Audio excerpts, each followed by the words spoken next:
Assalomu alaykum, hurmatli yurtdoshlar, hurmatli kuzatuvchilar, barchalarga xush kayfiyat tilagan holda ushbu videorolikni oxirigacha ko'rib, like bosib qolishinglarni iltimos qilib qolardim.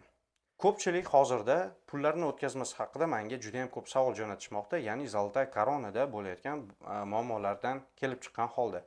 Ya'ni priложение orqali jo'natadigan bo'lsangiz, pullar bankka yetib bormayapti va u yerdagi inson bankdan ushbu pullarni ola olmayapti. Bu hollarda qanday yechim topish kerak desangiz, birinchi o'rinda Zolotaya koronani chatiga yozish kerak yoki bo'lmasam горячий liniyaga qo'ng'iroq qilib, muammoni tushuntirsangiz, albatta yordam berishadi. Agarda siz yanada qulayroq variantlarni qidirayotgan bo'lsangiz va shunday muammolarga duch kelmaslik uchun sizlarga men o'z taklifimni berardim. Tezda приложениесini agarda ustanovka qilib olsangiz, ushbu приложениеda juda ham qulaylik tomonlari ko'p ekan. O'zim ham shu приложениеdan foydalanyapman. Sababi birinchi o'rinda ko'pchilikka yoqadigan tarafi bu приложениеda kurslar anchagina baland. Maoshingizni olib jo'natadigan bo'lgan holatingizda ushbu kurs sizga anchagina pullarni tejab qoladi. Bu birinchisi. Ikkinchisi esa pullar darhol O'zbekiston kartalarida paydo bo'ladi. 1 soat, 2 soat yoki bo'lmasam bir kunlab kutish shart emas.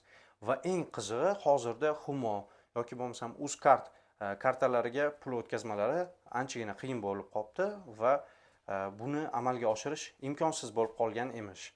Shu sababli tezda приложениесida bunday kamchiliklar yoki bo'lmasa muammolar mavjud emas. Bemalol Uzkart va Humo kartalariga pul o'tkazmalarini amalga oshirsangiz bo'ladi. Va eng qiziq tomoni, agarda sizga O'zbekistondan Rossiyaga pul o'tkazish kerak bo'lsa, ushbu приложениеda bunday imkoniyatlar mavjud. Ya'ni O'zbekiston kartasidan Rossiya kartalariga bemalol pullarni o'tkazsa bo'ladi.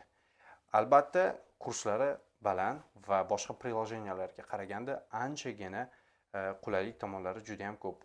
Sifatli, ishonchli. Shu sababli taklif qilaman. Описаниеda silkasini qoldiraman, videoda logotipini qoldiraman. App Store yoki bo'lmasam Play Marketlarda bu ilovani ustanovka qilib olib foydalansanglar bo'ladi.